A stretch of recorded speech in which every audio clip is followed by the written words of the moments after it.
One of the stocks that's actually moving higher today, even though the market's down, is Nvidia. It's up nearly 40% so far in 2025, even though it's pulled back about 11% from those recent all-time highs. There was a Reuters report here, KG, scrambling to meet strong demand for their H200 chip. I'm still wondering, scratching my head a little bit, because I know the Chinese government kind of pushing back against companies buying Nvidia chips. They came out that story yesterday that they want to continue to ramp up internalization of technologies moving forward. What's your take here? Because Nvidia looks like it's ready to move higher. It's trying to, Tom. I mean, when it cracks that 190 level, it just has not been able to sustain that on an intraday basis. So I think that's going to be a key watch for today. And yes, you are seeing this report. And if the report is true, and we do see these purchases coming through, that could be over 2 million Nvidia H200 chips that could be potentially up for grabs in 2026 in the China market. Now, I want to put a little bit of context here just to make sure that everybody kind of understands the magnitude of this particular report and how it could actually impact Nvidia's earnings here, especially top line growth. Right now, it's being reported that Nvidia has around 700,000 H200 chips. If they are going to see the difference between that 2 million versus what they have in inventory here, Tom, each one of these chips cost around $27,000. So you're talking about around a $35.1 billion impact on revenue here. Now, it's not going to be realized, obviously, in one quarter or even 2 quarters, but this over time could obviously drive top line growth here. And it's something that the company has not put into their projections or their guidance moving forward. So that's kind of a big deal. If you kind of compare that to Q3 revenue, it's around 60% of Q3 revenue. So this is actually a big impact here. And China has announced over the last 3 or 4 days a significant ramp up in domestic stimulus across the board in certain industries here. Let's see if they are going to allow maybe some of these imports for the larger companies within China that leverage these chips, like the Huawei's, Baidu's of the world. Even if you're kind of looking at ByteDance, things of that nature. And if that's going to be the case, I think this is actually going to be a positive story for Nvidia in 2026. Now, remember, the U.S. government's going to take around 25% of the cut for these sales here. And if we do see these sales come to fruition over the next, say, 12 months, 18 months or so, that's around $13.5 billion going to the federal government. So an interesting type of scenario that we have actually setting up here. And we'll see how the market actually responds today. Yeah, and then there was also that report out of SCMP out of China that ByteDance planning to spend about $14 billion on NVIDIA AI chips, and that is a bump up of nearly 20% from the previous year as far as the technology build out there goes. Despite the fact that NVIDIA's stock increased by 38% in 2025, because to the demand for artificial intelligence, AI, the company's second half of the year was somewhat of a letdown. As concerns about slowing growth, supply bottlenecks, competitive challenges, and valuation increased, the stock mostly moved sideways. It was like investors discovering that NVIDIA had given them a lump of coal in their stocking when they woke up on Christmas morning. But as 2026 draws near, NVIDIA might be ready to give shareholders a belated gift that guarantees a significant rise in stock price due to increased production and sales. For patient investors, it can be a true gift that improves the outlook for the upcoming year and beyond. In response to the growing demand from Chinese tech businesses, NVIDIA has reportedly requested Taiwan Semiconductor Manufacturing, its manufacturing partner, to significantly boost the output of the H200 AI chips, according to an exclusive Reuters report. According to sources, these companies have ordered more than 2 million H200 units for delivery in 2026. However, since NVIDIA currently has about 700,000 chips in stock, there was a major shortage, which led to the company reaching out to Taiwan Semiconductor. The H200 is manufactured using Taiwan Semiconductor's 4-nanometer technology and is based on NVIDIA's Hopper architecture. The fact that it is the second most powerful chip in its lineup and far better at training sophisticated models than the simplified versions NVIDIA manufactured in order to comply with U.S. export regulations also suggests that Chinese businesses consider it to be a preferable choice over other regional or locally built chips. With production expected to start in the second quarter of 2026, NVIDIA has asked Taiwan Semiconductor to start creating more chips. This step attempts to reduce the gap between NVIDIA's current inventory and the incoming orders, allowing the chipmaker time to ramp up to fulfill the demand, even though the exact magnitude of the new order is still unknown. The first delivery might come before the Lunar New Year in mid-February 2026, if the first shipments are completed from its present supply. This chronology adds to previous claims that the Trump administration approved the reshipment of H200 shipments to China. According to the sources, the China-specific H200 variations are priced at about $27,000 per chip, making them a competitive choice for Chinese consumers looking for high-performance AI technology in the face of few other options. As Nvidia turns its focus to the more recent Blackwell series and the next Rubin chips, which are anticipated to fuel future growth, production ramps up. Even though trade restrictions have previously diminished Nvidia's position in China, the focus on H200 expansion emphasizes China's ongoing significance as a major market. According to an Nvidia representative, the business continuously oversees its supply chain. Our ability to supply customers in the United States will not be impacted by licensed sales of the H200 to authorized customers in China, they stressed. However, because Nvidia must distribute resources across countries while satisfying increased Chinese demand, the shipments may put pressure on the supply of AI chips globally.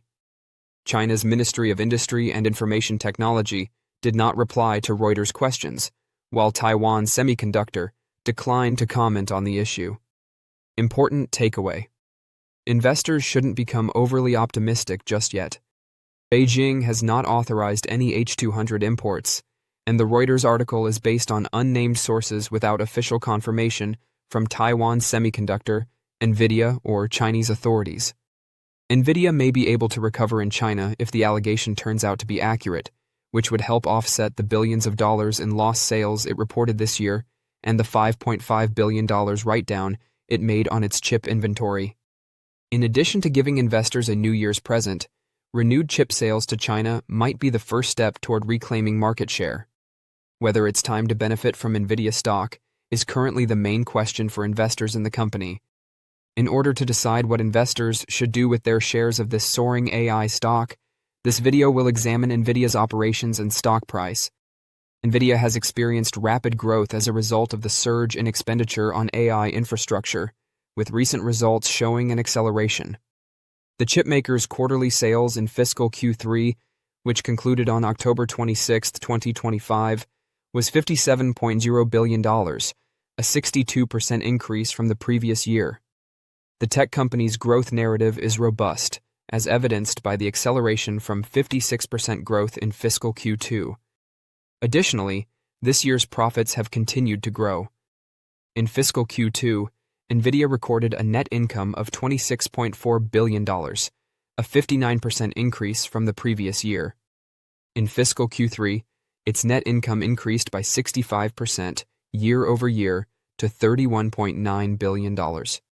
When examining the 9 months that concluded on October 26th, Nvidia's sales increased 62% year over year to $147.8 billion, while its net income increased 52% year over year to $77.1 billion. Nvidia CEO Jensen Huang stated in the company's fiscal third quarter earnings release that cloud GPUs are sold out, that Blackwell sales are off the charts. Investors' continued optimism in the growth stock throughout the course of the year can be attributed to its explosive expansion and the astounding demand for its products. How much is the stock of Nvidia worth? However, does Nvidia truly merit trading at a 46 price-to-earnings ratio? This depends on how long you think the company's product demand surge will last. It is advisable to do a more thorough investigation before hastily labeling the spike in demand for AI infrastructure as a bubble. During the company's most recent earnings call, Huang openly addressed worries about an AI bubble, stating that it sees something quite different. Because Nvidia is at the core of 3 simultaneous, significant platform shifts, he believes that this demand increase is sustainable. The shift from central processing units, CPUs, to GPUs is the first. Because AI is simultaneously enabling whole new applications and altering current ones, there is a second platform transition. The emergence of agentic AI systems is the third platform change that is fueling the need for AI computing. Nvidia shares are likely appealing to investors who think these 3 platform changes are still in their early stages. However, for people like myself who are more dubious, now might be an excellent time to profit from Nvidia stock. All three of these platform shifts are real, in my opinion, but I'm not sure how strong the demand waves from each of them will be, or whether there will be a consolidation phase where businesses consume the computing power they've already invested in and spending on AI infrastructure pauses. Furthermore, I'm concerned that well-funded tech behemoths like Amazon and Alphabet may pose a serious threat to Nvidia's GPUs. Amazon and Alphabet are, in fact, discovering some viable in-house alternatives. So, should investors sell their shares of Nvidia? Not always. Should they, however, reduce their position? This would make sense, in my opinion, if it has become an enormous position in a portfolio that is otherwise well diversified. After all, Nvidia's sales and profit margin may decline, and the stock may plummet if competition heats up and today's demand boom proves to be a bubble. However, if it turns out that we are still in the early stages of an AI demand surge, investors can still profit from holding a small position in the stock. Do investors need to put up more money? The best moment to do something like this, regardless of how optimistic you are about Nvidia, is most likely after a significant decline, not after the stock's incredible recent surge. Furthermore, there is no justification for increasing your exposure, and thus your risk of loss if things don't go as planned, even if you have faith in the business and the stock. Don't forget to share your thoughts and experiences in the comments below. Your input helps create a more knowledgeable community where we can all learn and grow together in the world of investing. Stay up to date with the latest market trends, insights, and key updates by subscribing to Investing Tutorial. We're here to help you make smarter investment decisions and stay ahead of the curve. Happy New Year's Eve to you. A little bit of weakness here today. It's been consolidating here. We haven't had big losses over the last few sessions, but once again, weaker going into the end of the year. Yeah, a lot lighter volume as well, so you are seeing a little bit more of a defensive trade, and that technology trade also has been kind of lagging here, Tom, and that's also putting a little bit of pressure to the downside. And unfortunately, it looks like, we do have 2 more days of this Santa Claus rally potentially here, but we'd actually have to have a pretty aggressive move to the upside in order to really call this the Santa Claus rally. But we are seeing a little bit of pressure, a little bit more rotation in the market, and volatility still actually relatively low, sitting at around 14.7 right now. And this is one of those issues where we kind of talked about this about a week and a half ago, Tom, where volatility getting too cheap. Obviously, there's a lot of complacency in the market, but this market has really been driven by high implied volatility, or relatively high implied volatility, and then that IV really then crushes, leading to equity gains. That's just not the environment that we are in right now. And I think we're kind of setting up for the first week or 2 weeks, maybe seeing a little bit more consolidation here, maybe going back and testing the 20-day moving average on the S&P 500, maybe even the 50-day. Those two are not too far away from each other. Maybe going back, retesting, seeing if some buyers want to step in, and then trying to move forward. If you're looking at the performance for January, I would say it's a little bit mixed, but on the latter half of January, it's a little bit more bullish than bearish. And I think that we probably will see kind of that peak inflection point for volatility leading up to the January leap expiration, which obviously will probably cause a lot of volume here. So yes, we are seeing a little bit of rotation. The losses aren't that big, but once again, we don't really have that much of a catalyst to really move us higher in the manner that I think a lot of individuals expected, a week ago, 2 weeks ago. Yeah, solid gain so far for the S&P 500, up over 17% in 2025. But this comes on the back of a couple of years of over 20% outsized gains. So this is kind of a muted response. The NASDAQ still up about 21% so far this year, Dow up about 13%. So we've had some solid gains, but you mentioned some of the weakness that we've seen, and probably what's not leading us to the upside is that fall from recent all-time highs in some of these Mag 7 names. KG, all their charts set up, over the last 3-4 weeks, we've seen some weakness in this sector. Is that what's going to take us to that next level going into January? We've got earnings season kicking off in about 2.5 weeks also. Is that going to be the catalyst that the market needs to kind of reset itself? Is that we need strength from those market leaders, and that's the Mag 7. Yeah, it would make it a lot easier. I would also kind of say a lot of those charts are consolidating at this point. I mean, Nvidia is a really good example of that. Over the last 2.5, 3 weeks, we've seen this range between around 170 at the lows to around 180, 185 or so at those highs.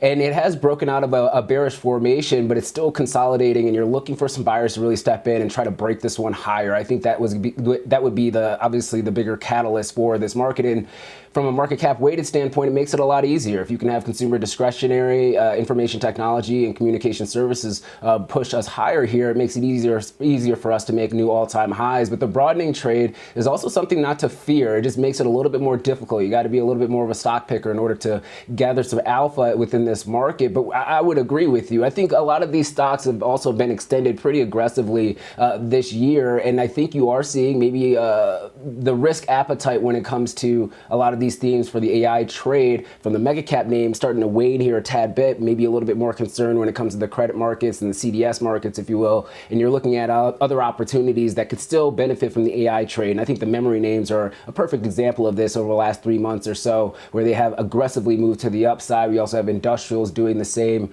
in some fashion and manner, and even the power generation companies that have been kind of gyrating here, but there's still a lot of opportunity that is there. So I would agree with you, maybe a consolidation, maybe a little bit of a pullback, but maybe over the course of Q1, buyers start to step in, we get through earnings season, and this does kind of lead us to newer all-time highs. Yeah, you mentioned that earnings season kicking off that second week of January. Expectations are elevated because we've had a couple of solid quarters of earnings growth that have beaten expectations, helped support these gains in the equity market. We'll see if that continues